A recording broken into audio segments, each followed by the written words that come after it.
Good afternoon, George Cavaligos for HFT Bonds. The day got off to a great start.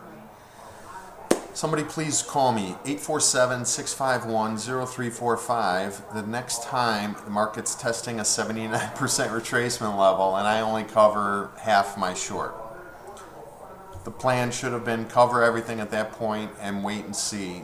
Could always resell them if it takes that level out. I was thinking, retest the lows. We were so close. The volume was heavy on that big hourly bar on the way down. And then, equities and all the risk on markets decided to poop all over themselves and make new lows for this down leg here. We are hitting some important levels actually right now. We're 20 minutes before the equity close. The S&P just hit 1436. We're not seeing reversal behavior off these areas, but these are areas where Elliott waivers should be covering shorts, looking for reversal behaviors now. And it's not just in the ES. The NQ has C equals A at 2731, an important fib retracement at 2734. And we just saw the ES make a new low, and the NASDAQ is not on the day. Not conclusive bullish evidence yet, but these are areas where you want to be on your toes. The other thing, obviously, we highlighted in the chat and on Twitter was the 128.66 area in the euro. That's also C equals A. So we're hitting a lot of these targets on these risk-on markets. But again, the bonds and notes really aren't trading off of that stuff. I'm not sure. Initially we caught, the rally in the bonds and notes was off of the initial sell-off in the equities. It looked violent. Looks scary, whatever you want to call it, and we caught a rally. We didn't break out. We didn't take out last night's highs. I thought we were going to go and test those highs, and I thought we had a chance of even going up a little bit above it. That whole area up there, 133.11 to 133.16, there's numerous targets, fib retracements. There's a possible C equals A up at 14 plus on the 10-year, and I think on the bonds at 148.24, and that's where the market broke down from on the unemployment number Friday. That's the key area. We got to get above those areas where the selling came in on the unemployment number on Friday to really give us any kind of bullish potential here. The other thing is, you're bumping up against that declining trend line.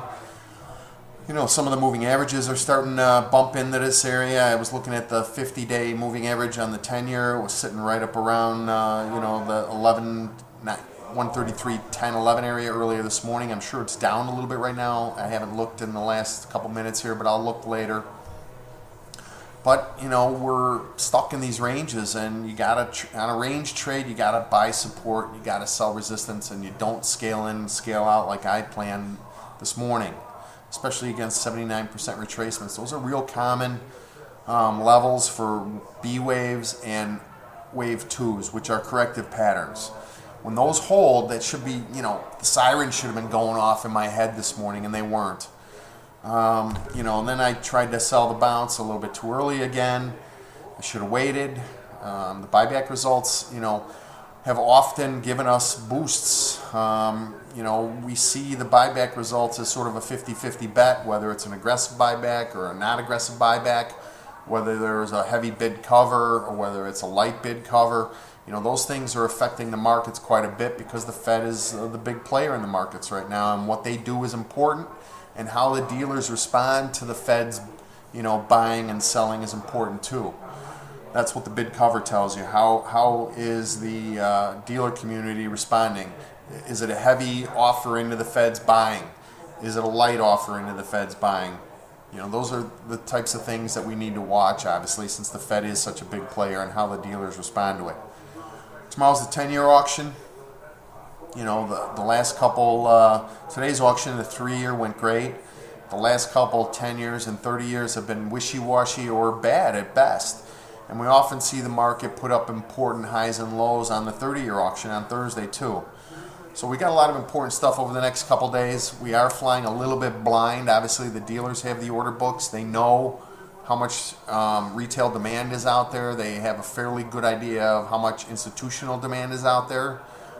We don't know any of that information, unfortunately. So we're going to have to be kind of what's the word, stingy, I think, with our bids and offers and where we place them here. On the upside, I think we can bounce back up here. I'm looking for a retest of that, 133.05, 06 area. That was the heavy volume area on the way down this morning and on the way up last night. A lot traded in that area. So we'll see how the market responds. We tested 133 even a little bit here, and we're bouncing right now a little bit.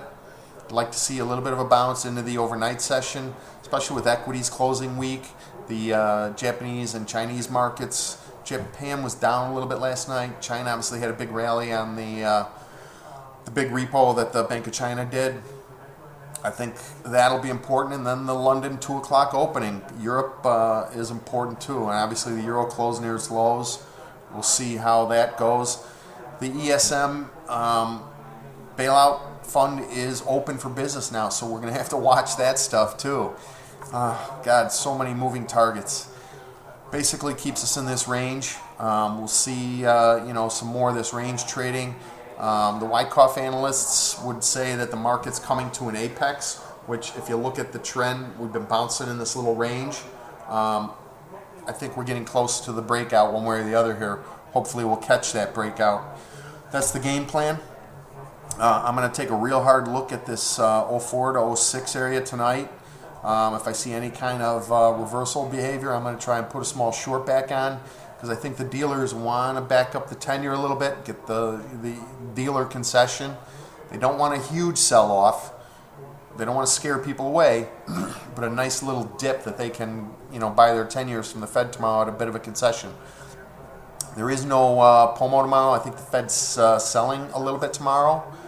So that'll keep me focused on selling the rally here going into the auction tomorrow, because we have both the Fed and the Treasury selling tomorrow. So that'll take away some kind of anxiety about another scary rally, I think, in the equity side.